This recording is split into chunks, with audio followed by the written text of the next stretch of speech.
Vallabha Girivaradhari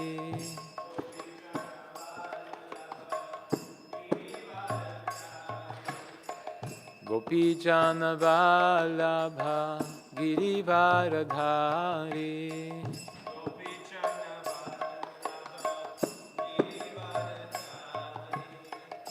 Yashodanandana Brajachana Ranjana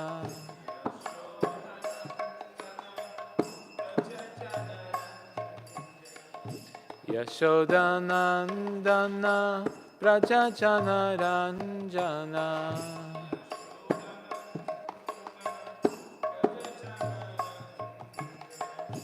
Jamunatiravanachari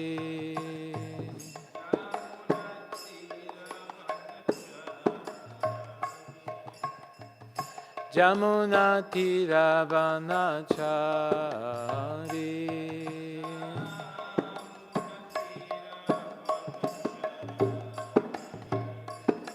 Jai Radha Madhava Kunja Bihari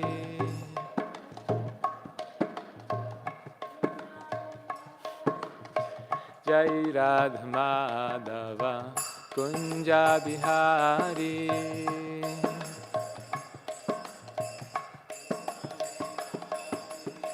Gopijana Vallabha Girivaradhari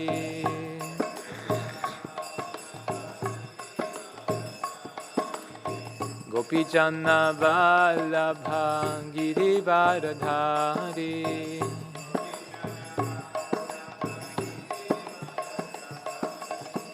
Yashodanandana Brajajana Ranjana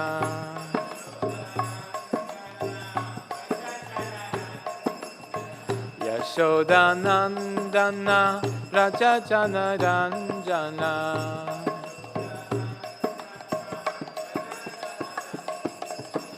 Jamunatiravanachari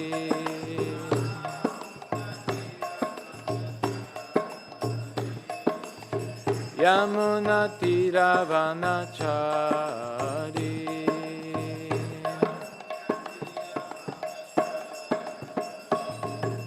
Jai Radha Madhava Kunja Bihari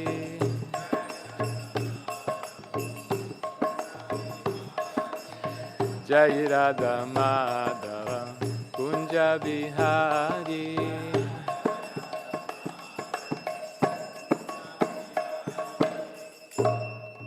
Jai Shri Radha Govinda Ki Jai Nitai Gaur Premanande. All glories to the Sema devotees. Thank you. All glories to Shishi Gurun Garanga. All glories to Srila Prabhupada.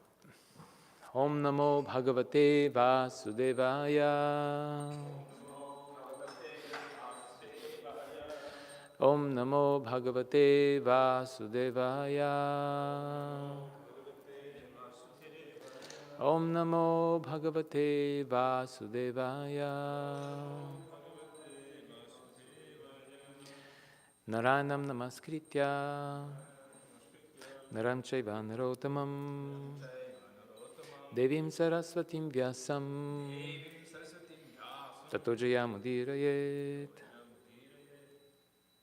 Sarva Shastradi Piyusha Sarva Vedaika Satpala Sarva Siddhanta Ratnadya Sarva Lukaika Triprada Sarva Bhagavata Prana Śrimad Bhāgavatam Prabhu Kalidvanto Dita Ditya Shri Krishna Parvartita Paramananda Pattaya Prema Varshaksharayate Sarvada Sarva Sevyaya Shri Krishna Namastute Mateka Bandhu Mat Sangin Mat Guru Mat Mahadana Mat Ishtaraka Mat Bhagya Mat Ananda Namastute Asadu Sadutadain Atini Chochatarka Hanamuncha Kadachin Mam Premna Hritkante Ospuraha.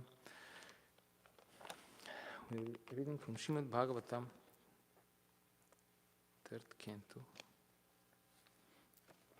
chapter 21, conversation between Manu and Kardama, verses 9 through 11.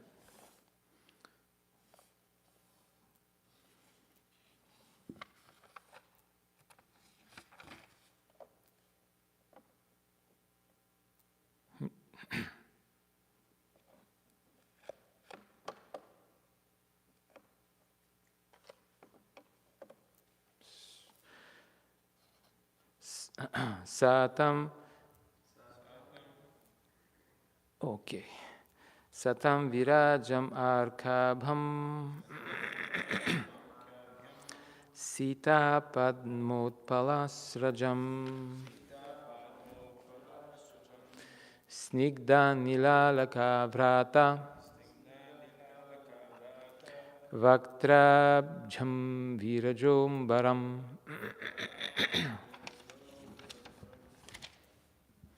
Satam virajam arkabham.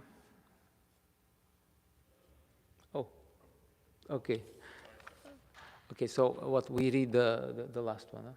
That's what we do. Sorry, I'll go back. I don't know. Okay, let's try this. Sita, okay, Satam virajam arkabham Sita padmot palasrajam Snigdha nilalaka vrata Vaktrabjam virajombaram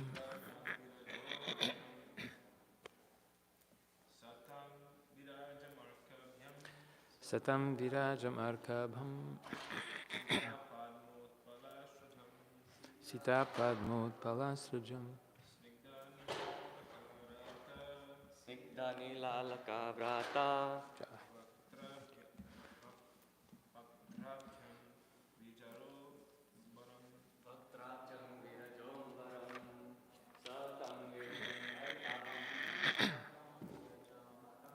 Sita padmot palasrajam Snigdhani lalaka vrata Vaktrabjam virajombaram Chamirabaram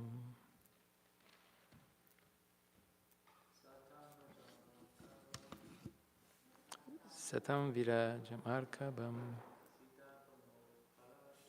Sita padmot palasrajam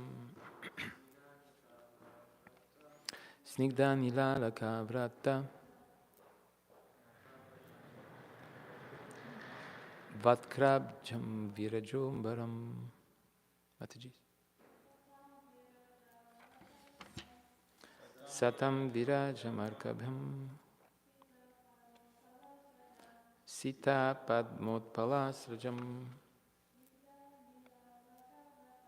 Snigdha nilalaka vrata Vaktrabjam virajombaram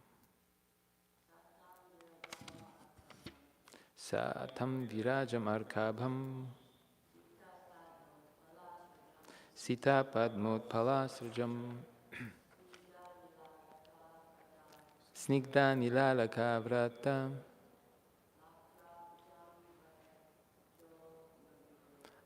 Vaktrabjam virajombaram. Thank you. Okay.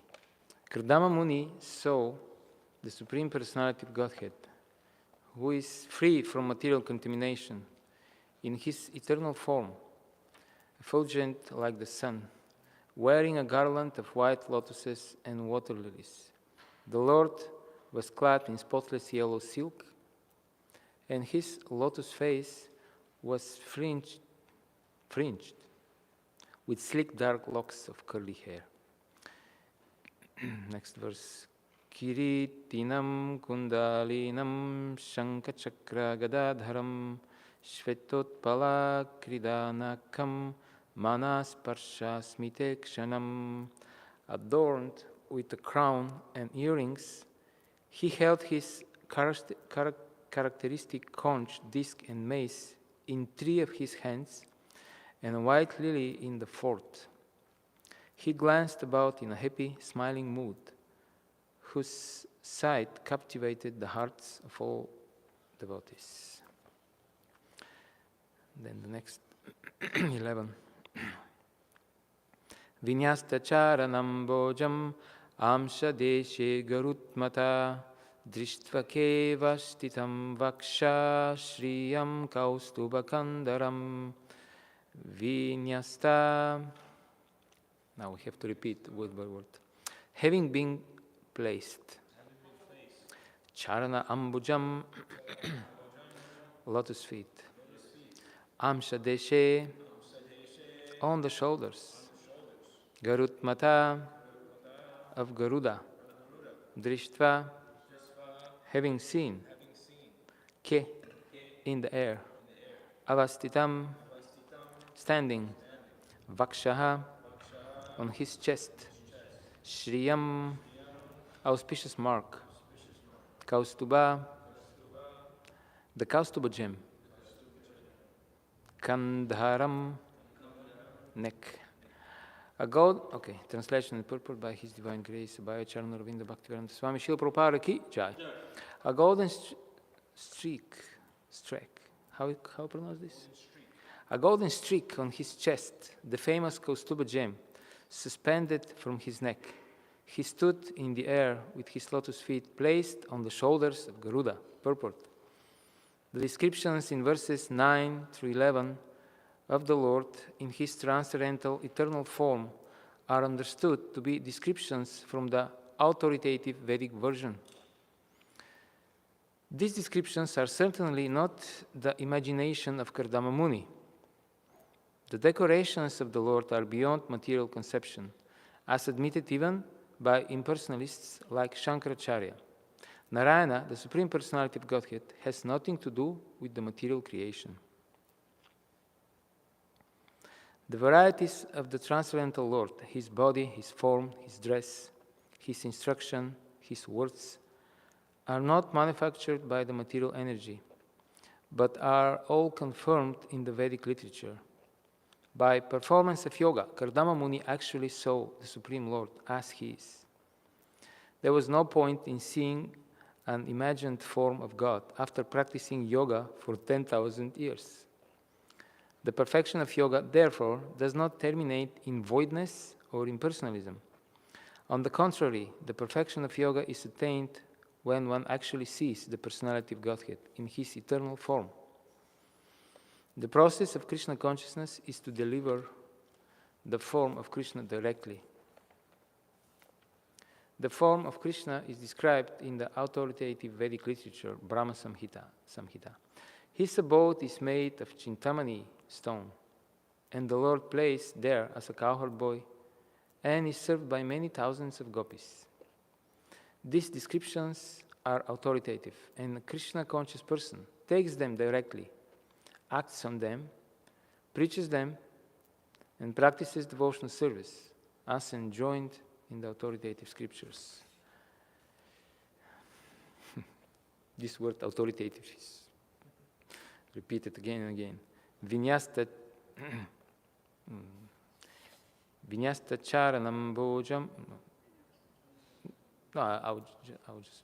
Amsha deshe garutmata drishtva vastitam vaksha shriyam kaustuba kandaram. A golden streak on his chest, the famous Kaustuba gem, suspended from his neck. He stood in the air with his lotus feet placed on the shoulders of Garuda. Om Namo Bhagavate Narasimhaya Namaste Jastejase Aviravir Bhava Vajranaka Vajadam Stra Karmashayan Randa Tamo Grasa Om Svaha Abhayam Atmani Bushta Om Kshum. So it's very good news for us that Absolute Truth is person, and he is the best person, the most attractive, the most kind, the most merciful, the most beautiful person. Imagine, well, this is actually very hellish to imagine that the Buddhists were right, for example, or the Mayavadis were right, impersonalists, and then the ultimate reality was void. Have you seen this movie, The Matrix? It is the idea behind it is a Buddhist idea. So if you remember, there was one point when before the revelation of the ultimate reality in front of new size, then there was this guy, Morpheus, and he told him, just before he revealed everything, he gave him the pill or something, I don't remember. He told him, wait, and I promise only one thing. I promise only the truth. I don't promise anything else. And then the truth was very ugly. According to this movie, the truth was, there's this enormous, huge, endless fields of humans being harvested by the machines. That's the truth. So, fortunately, that's not the truth. There is essay by Srila Prabhupada, which is, how it's called? Truth and Beauty, something like that. So, the reality is that the absolute truth is the most beautiful person. Now, there are actually two persons. It's one person in two, Radha Krishna, Radha Govinda. So we don't have to be scared. Some people are scared that knowledge, if I get knowledge, then knowledge, I regularly meet such people on book distribution. I try to tell them something about knowledge, transcendental knowledge, the light of knowledge, and then some of them say, I don't want to know, because knowledge is depressing. But actually, ignorance is depressing, because in the darkness of ignorance, imagine you are in a dark room and you don't know what is the surroundings, and then you will end up harming yourself and harming others. So knowledge is light, transcendental knowledge. Om Gyanati Mirandasya Gyananjana Shalakaya Chakshurun Militamina Tasmai Shri Gurave Namaha.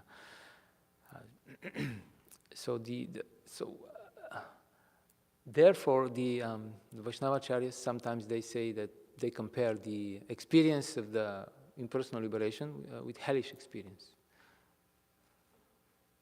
People are enamored by liberation. Even sometimes the devotees, I want to be liberated. Actually, the liberation itself is the natural position of the soul. We are by nature liberated.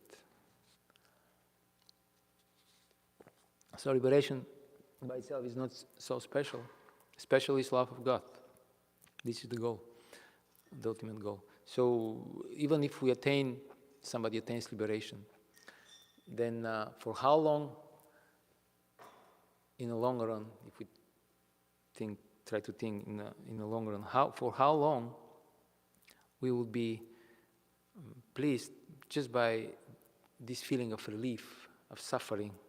Imagine outside is very cold, and then you come in a room, in your nice apartment, and then it's cozy and warm, and then there is this moment where you just sit on the sofa and you relax and you enjoy the warmth, the relief of suffering. How long this can last before you have to stand up and do something, try to do something. So therefore, even some devotees even say that this liberation, so-called impersonal liberation, sayuja, it is actually not outside the purview of samsara. It's one sense it's liberation, it's outside samsara, but actually because they have to come back. It's not real liberation. A real liberation means to be established, as Bhāgavatam says, in our constitutional position as Krishna's servants. So it's very good news that Krishna is the absolute truth, is person. Otherwise, imagine, we will have to take on this very unnatural and painful process of impersonal cultivation of knowledge, jnana, which denies the very existence of our personality. This is what the Mayavadis say. Personality, individuality is illusion. There is only one person. They call this, no, there is not a person. There is only one entity, but it's not a person. Frightening. And the Buddhists, they even say emptiness. The ultimate reality is emptiness, zero. And the Mayavadis, they try to cover this up with Brahman, but they mean the same thing. So this is very frightening and very depressing. And if this is the goal, then who's gonna take up this process in all seriousness. Of course, there are many people who are professing Mayavad philosophy. Most of them are not serious, actually. And there is one purport in Bhāgavatam where Srila Prabhupada says that by denying the personhood and the transcendental pastimes and transcendental emotions and relationships and interactions in the spiritual world, the Mayavadis actually, what they do actually is to encourage the gross material sense gratification. That's what actually happens.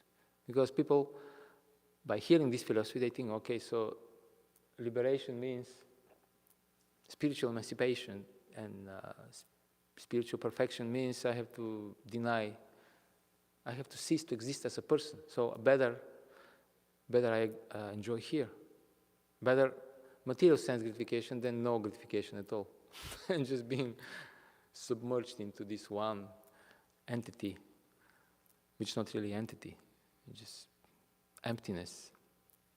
So they actually the Mayavadis encourage the perverted materialistic sense enjoyment.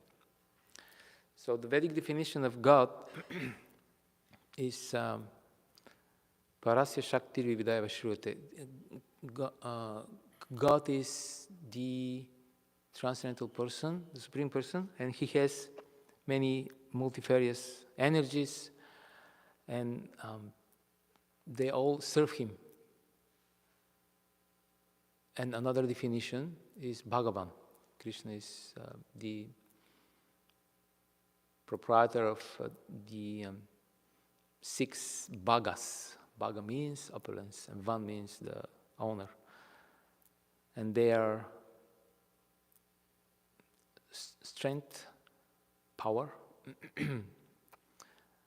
Krishna is the most powerful, but it's not only that he's the most powerful. This is how sometimes people define God. He's the God Almighty. But this is not enough. You can have somebody very powerful and very malevolent, like a bully in school. He's the most powerful, the strongest boy, and he's just harassing everybody else. So this is not enough. Krishna is also the most famous, glorious personality, the most popular. He is the most beautiful. This is, sometimes the acharyas explain, this is the most attractive feature of the Lord. He's the most beautiful. And although he's the most beautiful, there is somebody who is even more beautiful. Who is this? Yes. Because she, Radharani, can attract even Krishna. Krishna is the most attractive, but she attracts even him. Madana Mohan and Madana Mohana Mohini. And then Krishna is the most, he has all the knowledge, he's the most knowledgeable. And then he possesses all the wealth, and then he's the most renounced person. Because although he possesses everything, he's not attached to it. That's an interesting feature of the Lord. So whenever we are attracted to something, even here in this material world, we should know that we are attracted only to Krishna, actually, because the soul is spiritual and cannot be attracted to matter, technically. So when we are attracted to something, that means we have caught a glimpse of these 6 bhagas or opulences of the Lord around us. But we are usually not aware that they are connected to Krishna, so therefore we are in Maya. But when we are aware that I'm attracted actually to Krishna, as Krishna explains in Bhagavad Gita, in 10th chapter, when Krishna describes his vibhutis, his opulence, Krishna says, but what is the use, towards the end of his description, he says, what is the use, Arjuna, of all this elaborate explanation? Just by one spark of my splendor, I maintain the whole creation, and all beautiful, attractive, astounding objects, manifestations in this material creation are just insignificant spark of my splendor, of my opulence. So then the whole idea behind this is, if this is so attractive, how more attractive will be the origin of this Krishna. And Krishna, Srila Prabhupada even said that Krishna is the taste of the water. Krishna is the taste in wine also. Maybe you have heard this. And Prabhupada told one person who was addicted to drink wine. He told him, while drinking wine, if you think, oh, such a nice taste, this taste is Krishna, then you'll become the greatest yogi. And this person became a devotee. I think 2-3 weeks after this encounter, he joined the Hare Krishna movement.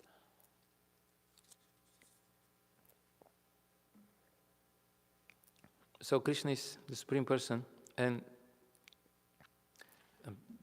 we know that there are 3 features of the Absolute Truth, they are described in Bhāgavatam. Vadanti tat-tatvavidam tatvam yaj jnanam advayam brahmati paramatmati bhagavan iti shabdyate. So we should know that these 3 features are actually non-dual. It's just one person, Krishna, but he is perceived in 3 different ways. We shouldn't think that, okay, you have here Paramatma, something else, then Brahman is something else, and Krishna is something else. Now, this is Krishna, Bhagavan, but he is perceived as he is. Here, several times Srila Prabhupada mentioned.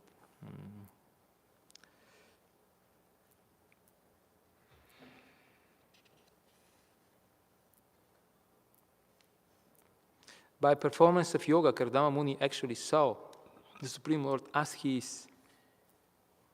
So only the devotees can see the Lord as he is, as Kardama Muni saw him.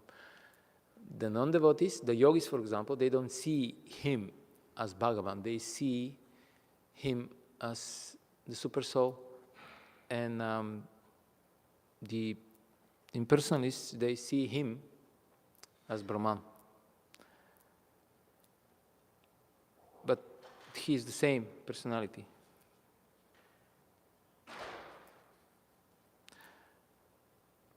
So another Vedic definition of, there is one definition, but in different aspects of this definition. Krishna is, the Supreme Lord is simultaneously transcendent, as here, Srila Prabhupada writes. This is admitted even by the personalists like Shankaracharya. Narayana, the Supreme Personality of Godhead, has nothing to do with the material creation. That means he's transcendent, transcendental. That means he's beyond. He's not tinged by, he's not contaminated. He doesn't have to follow the laws of this material universe. He's beyond. But at the same time, he's also immanent. That means he's all-pervading. He's everywhere. That means he's present inside this material universe. Because some people think that, well, God is only transcendent. This is called deism. Many of the founders of the great American nation were deists by conviction, by personal philosophy. That means God created the world, but he has nothing to do with the world right now. So he's nowhere to be found in this world because he's transcendent. The idea is if he is here, if he's present somehow here, this will be a defect, contamination. Because here we see this material universe, all objects, they go through certain motions. They appear, then they exist, then they degrade, and they disappear.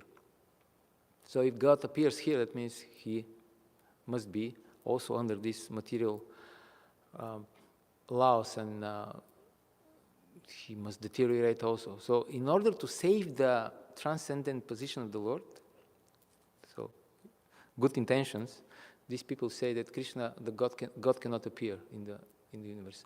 So behind this is actually the idea that, well, if he's not here, he just created this place. He's not here, then who is here? That's us. So this world is for us to enjoy. This is the undercurrent idea, because he's not present. But the Vedic philosophy, the Vedic understanding is that Krishna is simultaneously transcendent. He's in Golokam Vrindavana, enjoying with his loving devotees, and also he's all-pervading. This is still his place. This is still his energy. The material world is just inferior energy, because it goes through these 6 transformations. But it is still his energy, and still he can be seen and perceived if we have proper spiritual vision. Srila Prabhupada gives the example with Prahlad Maharaj. Prahlad Maharaj saw Nrsimhadev in the pillar. So if there is a loving Pramanjana Churita Bhakti Vilochanena, then if there is a loving devotee, if there is devotion and bhakti, we can perceive Krishna everywhere, even in the material world. And therefore, we're worshipping the Archa Vigraha, the form of the Lord in the temple. Some people say this is idol worship, but it's just a matter of understanding that, as we explained, Krishna, God is a person, and if he's a person, that means he has personal form. You cannot avoid this logical conclusion. If God is a person, he has a form. And if he is all merciful, he would like to show this form to his devotees, to everybody actually, not only to, because everybody is a devotee. So then he has to come to the purview of our material vision, because we are limited.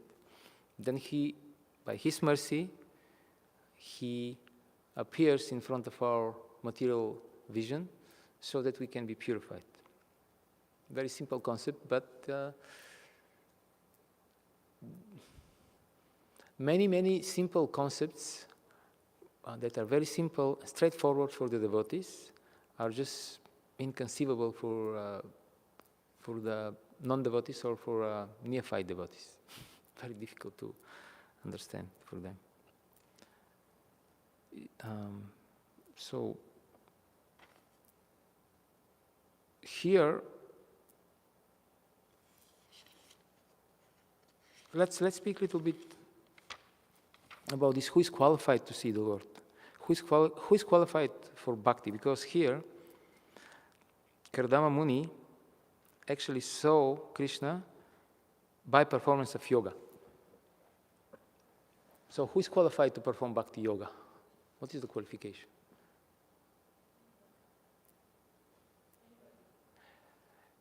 Okay, yes, technically everybody can perform bhakti yoga. So, but why not everybody performs bhakti yoga then? Let's formulate it in this way. Yes? No? You have to be attracted to Krishna. Okay. And how do we call this attraction? There is technical term in Sanskrit. Laulyam, yeah, very good. But this is very high. Yes, very high level, laulyam. Faith, yes, Shraddha. It's initial attraction. When it develops, then it becomes laulyam. But it's also correct, yes. So, and then who can acquire this Shraddha? How this happens? Why some people have? Through sadhu sangha. Okay. Agyata sukriti. Okay. So sadhu sangha, in the initial stages, we are not aware that there is sadhu sangha. We're not aware what's happening, but we are still getting the benefit. And this is called agyata sukriti. This is called unconscious devotional service. So when this happens usually, when the devotees go out and preach, here Srila Prabhupada ends his purport by saying, these descriptions are authoritative, and a Krishna conscious person takes them directly, acts on them, preaches them, and practices devotional service as enjoined in the authoritative scriptures. So we hear the instructions, if we understand them directly, we act on them, we preach them, and then we practice devotion service, as enjoined in the authoritative scriptures. So there is a, in Bhagavad Gita, Krishna explains that the gunas, the three gunas, they're always fighting for supremacy. So sometimes we are under the influence of tamas, sometimes under the influence of rajas or sattva guna, but these generally mixed altogether. So there is, and this is like a circle, like a ferry wheel, how we call this? Ferris wheel, yes. And then on the top is the sattva guna, and then down there is a hellish life in tamas. So usually when we develop a little bit sattva guna, then we are more attractive and more receptive for the mercy of the devotees. Usually on the book distribution or when we meet somebody in the temple or outside, usually the preachers, the Madhyama devotees, because we have very limited amount of time, limited resources, so we pray to Paramatma, to Krishna, to tell us where should we try to direct the mercy. If we are pure representatives, then the mercy will flow through us. And then Krishna explains, Vishwanath Chakravarti Thakur actually explains that between Krishna and this Madhyama devotee, because the Madhyama devotees are the ones who go out and preach. The Uttama devotees usually don't preach. Why? I think everyone's a devotee. Yes, they see everyone as a devotee, and they see only one person who is not a devotee, and that's them. So they don't usually preach. Of course, there are exceptions, Srila Prabhupada, Narada Muni also, but most cases they don't. And the Kanishta devotees don't preach. Why? I think it's only them and the deity. Yes, so the Uttama thinks everybody is devotee, only I am not a devotee. Then the Kanishta thinks I am the only devotee. Well, I'm the most advanced devotee, there may be other devotees, but... And they are not qualified to preach. They don't even have desire so much. So who is preaching? The Madhyama devotees. So Vishwanath Chakravarti Thakur explains that when they preach, Krishna leaves up to them to whom they should give the mercy. Krishna doesn't interfere with the decision of the Madhyama devotees. So he gives them this transcendental mercy, the Kripa Shakti of the Lord, and whenever they decide, Krishna follows them. And then this person to whom they decide to give mercy will become devotee. Of course, if it's also personal choice. So therefore we have to be very determined, very responsible. We should expose people outside as much as possible to the Krishna consciousness. In this way, they will accumulate this Agyata Sukriti, and at one point, this Agyata Sukriti will mature enough and it will become Shraddha, faith. And then they will be qualified for the beginning of the serious sadhana bhakti process. It won't happen just like this unless we make the endeavor, then people won't have a chance. It's our responsibility. Harinams, book distribution, and Ratha Yatra, all these wonderful festivals and programs have to be performed again and again. And then how do we define Shraddha then? Okay, so Shraddha is the qualification for beginning process of sadhana bhakti. How do we define Shraddha? What is actually this faith? Without Gopal Champu Prabhu. and Prabhuji. How do we define Shraddha?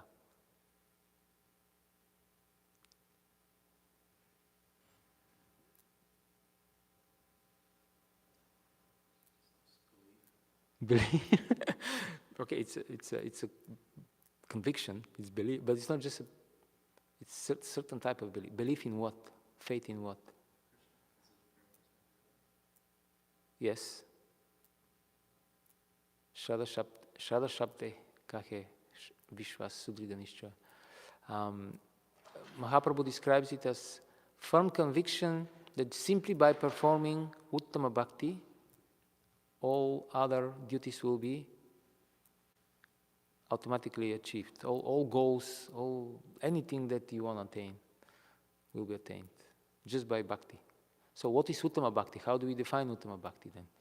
What is this Uttama Bhakti?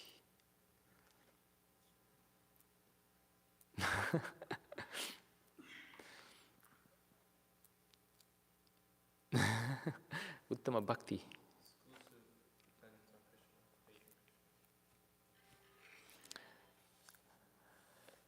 Yes. Mm-hmm. And then by this process, then when we have faith, this will gradually and naturally will connect us with the devotees. This means sadhu sangha. And then by association with devotees, then we'll perform devotional service. Then we'll take up the process and we will we will attain shelter at the lotus feet of the bona fide Guru. And then we'll start what is called bhajana kriya. That means regulated performance of sadhana bhakti. So Rupa Goswami defines sadhana bhakti as activities of the senses and the body which lead to bhava. This is sadhana. What is bhava?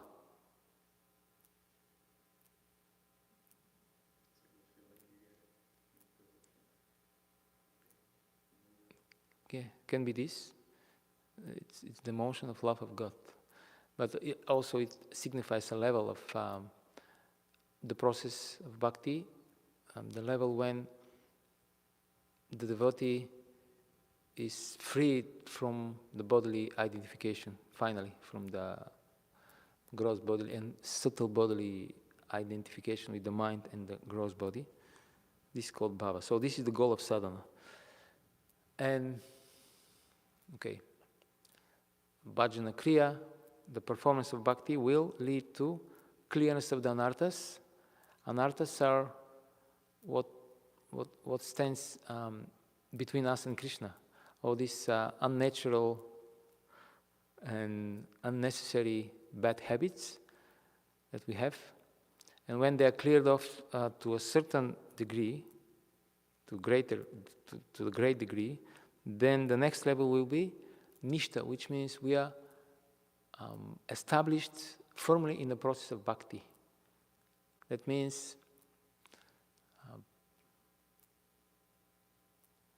let's say we have 6 hours for sleep, right? And then 18 hours we are constantly engaged in different activities of devotional service, direct activities of bhakti.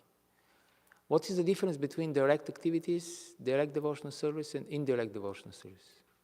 What is direct devotional service?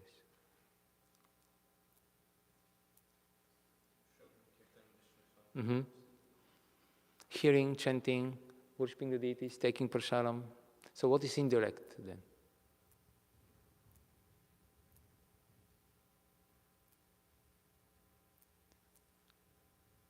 Let's say taking shower in the morning, is this devotional service by itself? No.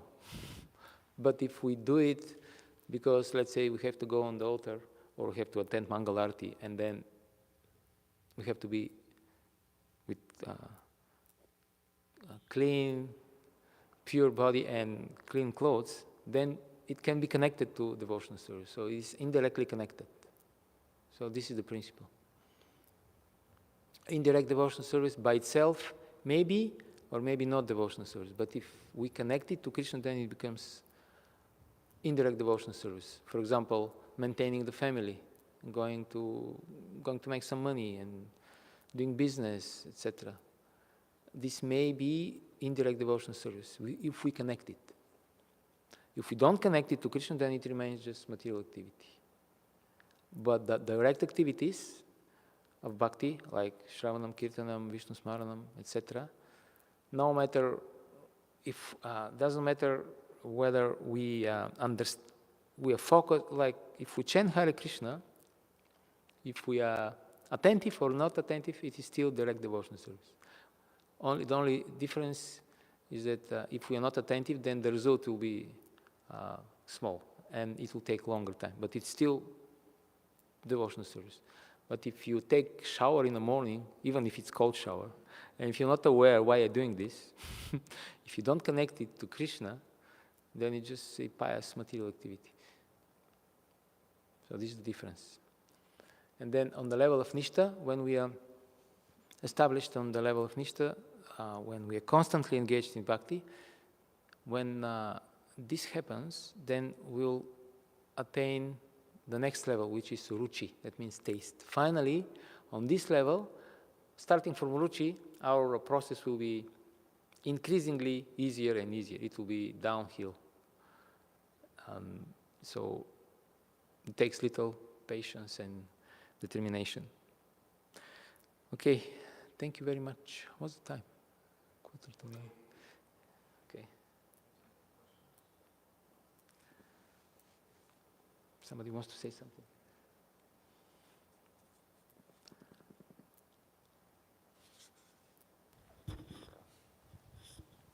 Hare Krishna. Thank you for class this morning.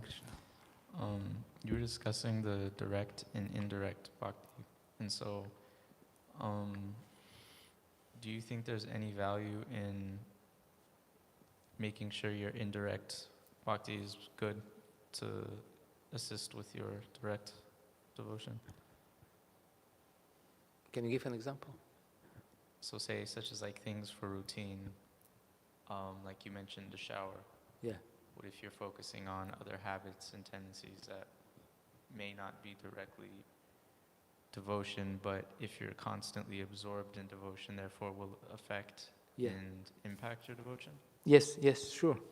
Because this will elevate our consciousness and we will be more Krishna conscious.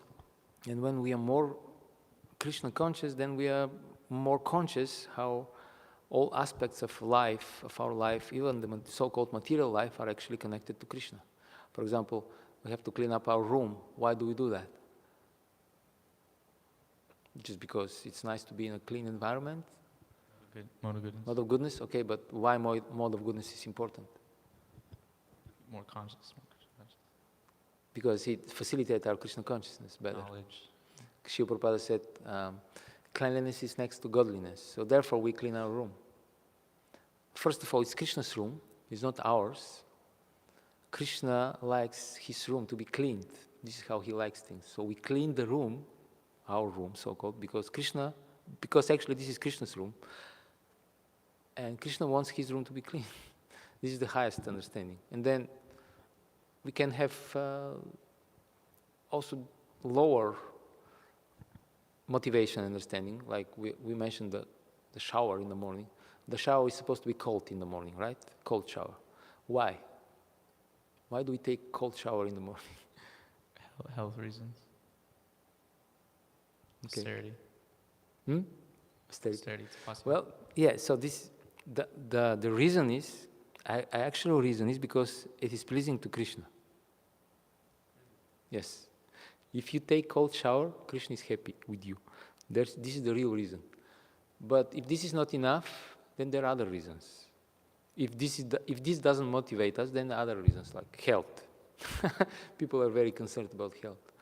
We all, to a certain degree. So it's good for health. It purifies the subtle body, not only the gross body. So then this can motivate us, hopefully. And if even this doesn't motivate us, there is another reason. The last one, it makes you more attractive to the opposite sex. So, bingo. So at least this should motivate us. But there are gradation of motivations. And we are supposed to see, yeah, you want to say something? So you're saying that because Krishna likes us, where can we find some other habits as well that Krishna likes that could benefit in our devotion? In the books of Srila Prabhupada, everything is there. We just have to read carefully. So it's like. And Srila Prabhupada mentioned already in Bhagavad Gita, Manu, the Dharma Shastras. Prabhupada quotes from Manu. So these habits are described there. The level of human existence that is most conducive for bhakti, described there. But in, like, here, we'll read now about the family life of Kardama Muni and Devahuti. So it is very practical and transcendental at the same time description of a Krishna conscious family life, the habits that one should develop, and the qualities and the values that will help one to have successful family life. It's right there. Prabhupada said everything is in my books. We should just carefully study them. What are the qualities? For example, Srila Prabhupada said that there are 2 qualities for the boy and 2 qualities for the girl. The husband should be self-controlled and sensitive, and the girl should be chaste and satisfied. Yeah, shy is included in chastity, yeah. So these are practical things. And they are including the all aspects of life, because brahmacharis have simple life, grihastas, their life is more complicated. So there are more things to be connected to Krishna, actually. Therefore, Manu gives more rules for grihastas. The rules for sannyasi and brahmacharis the chapters are short, but the rules for grihastas are long, because there are many things that have to be connected to Krishna. More complicated. Yes. But maybe somebody else wants to say. Yes. Mataji.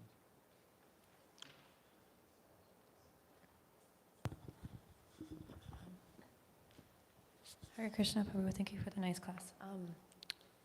You mentioned something about Uttama Adhikari and how those devotees on the Uttama Adhikari level don't go out and preach. And it occurred to me, our guru is supposed to be on the Uttama Adhikari level, but, they're also going out and, giving classes and lectures. So I'm just wondering if you can connect that a little bit better and maybe give a little more context or explain. Yeah, I mentioned that also that there are exceptions, like Srila Prabhupada was also obviously on the highest level of bhakti, but he was also preacher. And Bhaktisiddhanta Saraswati, Bhaktivinoda Thakur, Narada Muni, so there are exceptions of this rule also. So we can keep the 2 things together. The guru may be Uttamadhikari and he may be a preacher, so we don't have to degrade the guru. Oh, because he's a preacher now he's just Madhyamadhikari. No, he can be also Uttama. Okay, that's the safest course. Is this answering the question, or to some degree at least?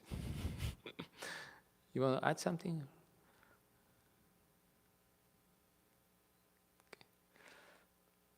Okay. Garantara Śrimad Bhāgavatam ki jai. Śrīla Prabhupada ki jai. Nitai Gaur Premanande. All glories to the assembled devotees. Hare Krishna.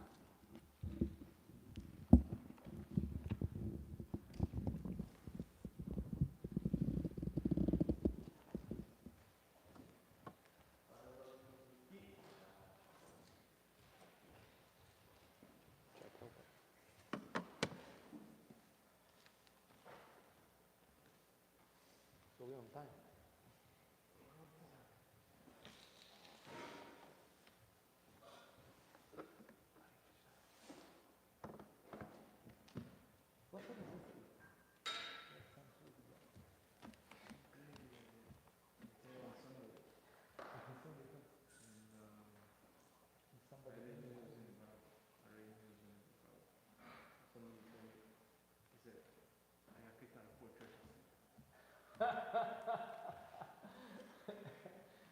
Today, in Monday.